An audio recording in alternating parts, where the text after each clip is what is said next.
Assalamualaikum warahmatullahi wabarakatuh. Selamat siang para pejuang cuan. Gimana kabar kalian di siang hari ini?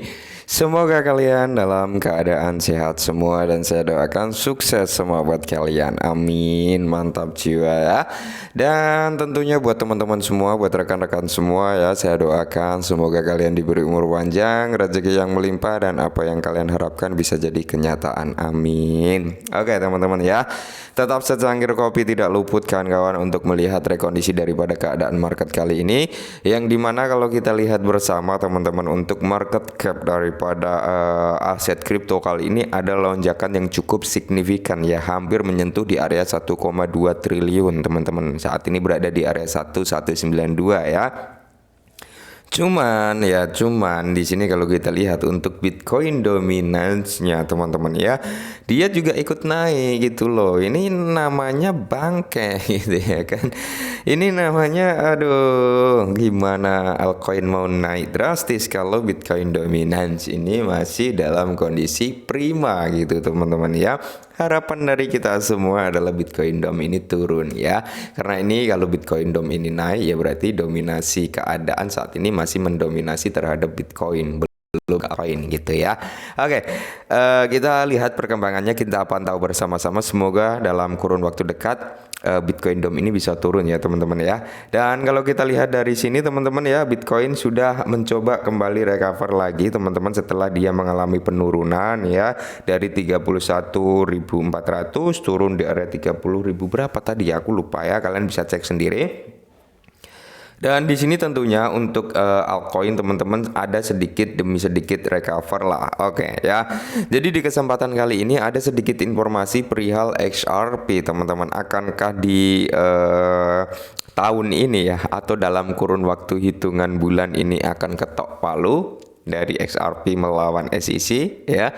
Jadi masa depan akan terlihat bagaimana perkembangan XRP kalau memang sudah nggak ada kasus dengan SEC gitu teman-teman ya. Kita doakan saja, kayaknya sih dalam waktu dekat ini akan ada ketok palu gitu ya. Nah, jadi kalau kita lihat untuk XRP sendiri teman-teman ya, dia mengalami koreksi. Wajar teman-teman, wajar karena dia sudah bisa dikatakan menyentuh di harga tertinggi setelah masa bearish ya teman-teman ya, di area 5 berapa, 54 atau 56 ya. Di area itu ya tentunya akan ada masa di mana XRP ini akan koreksi ya. Itu lebih bagus seperti itu teman-teman daripada dia naik nggak ada koreksinya, sekali koreksi dalam. Lebih baik seperti ini, naik sedikit dia koreksi, naik lagi dia koreksi.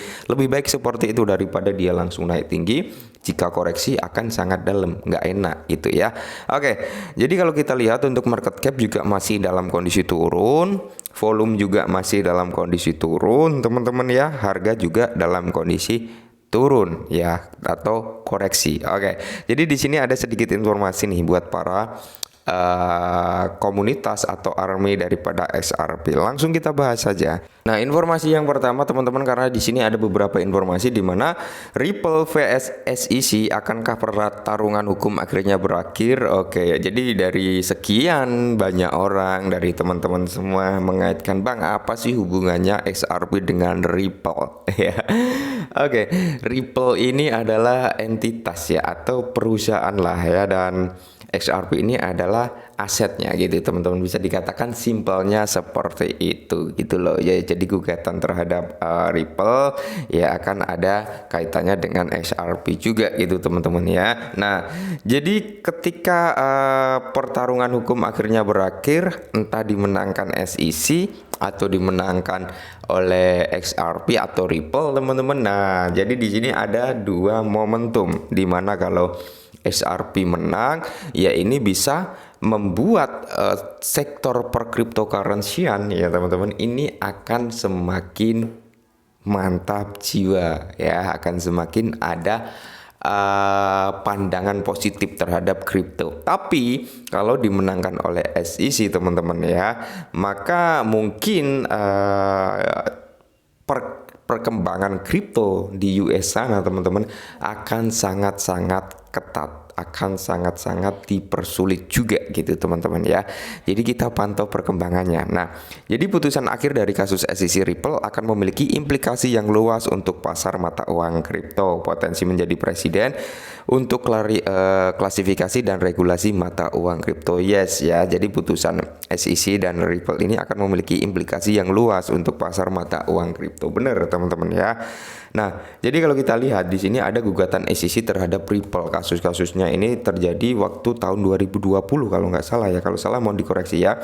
Pada Desember 2020, Securities and Exchange Communication ya atau SEC mengajukan gugatan terhadap perusahaan di balik mata uang kripto XRP. Menurut SEC, Ripple menjual sekuritas yang tidak terdaftar di secara ilegal, mengumpulkan 1,8 miliar melalui penjualan token XRP. Nah, ini adalah tuntutan daripada SEC, optimis Ripple dan kemenangan hukum. Nah, Ripple telah menyatakan keyakinan pada posisinya terhadap dari kerumitan pertarungan hukum Sturdy Alder, Chief Legal Official Ripple, sebagai harapan perusahaan untuk memenangkan kasus melawan SEC. Nah, jika ini bisa menang melawan SEC, ya tidak menutup kemungkinan madecer lah untuk masa depan kripto. Ya, jadi di sini dokumen himnan dan penanganan pidato SEC. Oke, dokumen himnan ini kalau nggak salah dia menyebutkan Bitcoin dan Ethereum ya teman-teman itu bukan sekuritas ya, bukan sekuritas dalam pidato himnan. Cuman di sini ada 6 poin dalam pidato himnan ini teman-teman, yang dimana jika suatu kripto mencangkup ke 6 poin tersebut maka itu bisa dianggap sekuritas gitu. Oke, prospek penyelesaian dan putusan akhir. Nah, jadi kalau kita lihat ya CEO Ripple dan Carlinghouse telah menyatakan optimis tentang penyelesaian gugatan pada tahun 2023, laporan CNBC. Namun dia menekankan bahwa penyelesaian akan membutuhkan kejelasan dalam mengklarifikasi XRP sebagai sekuritas. Pandangan SEC bahwa sebagian besar cryptocurrency adalah sekuritas, menyisakan sedikit ruang untuk penyelesaian menurut Carlinghouse teman-teman. Nah, ini adalah beberapa poin potensi efek riak pada cryptocurrency global. Nah, gugatan Ripple SEC telah memasuki tahun kalender ketiga dan kasus tersebut tampak mendekati penyelesaian. Ripple dan mencapai kemenangan hukum yang signifikan dan tetap optimis tentang peluang untuk menang melawan klaim SEC. Oke ya. Jadi di sini teman-teman ya, komunitas XRP masih yakin nih bahwasanya XRP ini bakal menang gitu melawan SEC ya. Ya semoga saja seperti itu, karena kemenangan XRP ini akan membawa gebrakan terhadap kripto-kripto lainnya juga gitu teman-teman ya. Mantap jiwa. Dan di sini pun ada beberapa artikel teman-teman ya, berpikir pendiri podcast kripto melihat XRP bersiap untuk rally XRP yang menjanjikan. Oke, jadi ada beberapa komunitas, ada beberapa bisa dikatakan pakar-pakar dunia kripto yang memprediksikan XRP ini akan memiliki rally yang cukup amazing, katanya seperti itu teman-teman ya, semoga saja. Nah, informasi yang berikutnya teman-teman, di mana Deton membahas harga XRP. Oke, mengatakan XRP akan digunakan dalam lisensi pembayaran Ripple di Singapura. Oke, kemarin ya Ripple ini sudah mengantongi lisensi lah ya untuk lintas pembayaran di Singapura gitu teman-teman, dan kemungkinan besar ya menurut Deton ini XRP yang akan digunakan sebagai lisensi pembayaran untuk Ripple nanti gitu teman-teman. Ini akan berdampak cukup positif terhadap XRP juga tentunya ya. Mantap sih Pak. Nah, dan di sini pun teman-teman ya, Forbes menyatakan gempa 15 triliun yang akan datang ditargetkan di XRP dan lainnya. Wow ya. Makin ngeri juga nih ya, 15 triliun bos ya.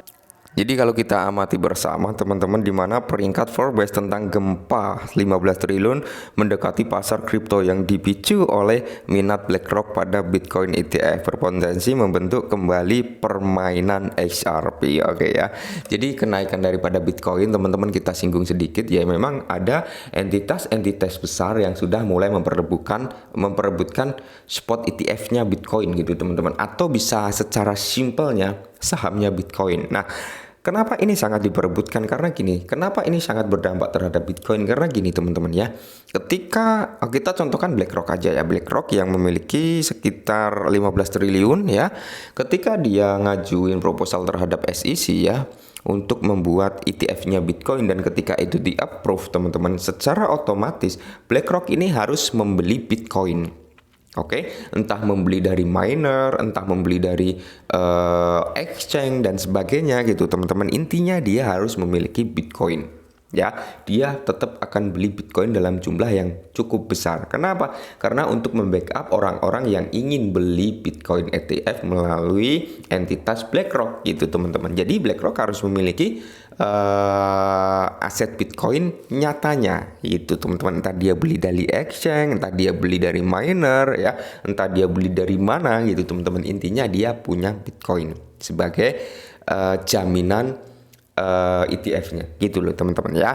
Maka harganya cukup ada positif kemarin ya, seperti itu. Oke, mungkin ini dulu ya sedikit informasi tentang XRP, teman-teman. Semoga ya segera diketok palu kemenangan di tangan XRP, harapannya seperti itu. Oke, mungkin ini dulu, semoga sedikit membantu. Salam cuan.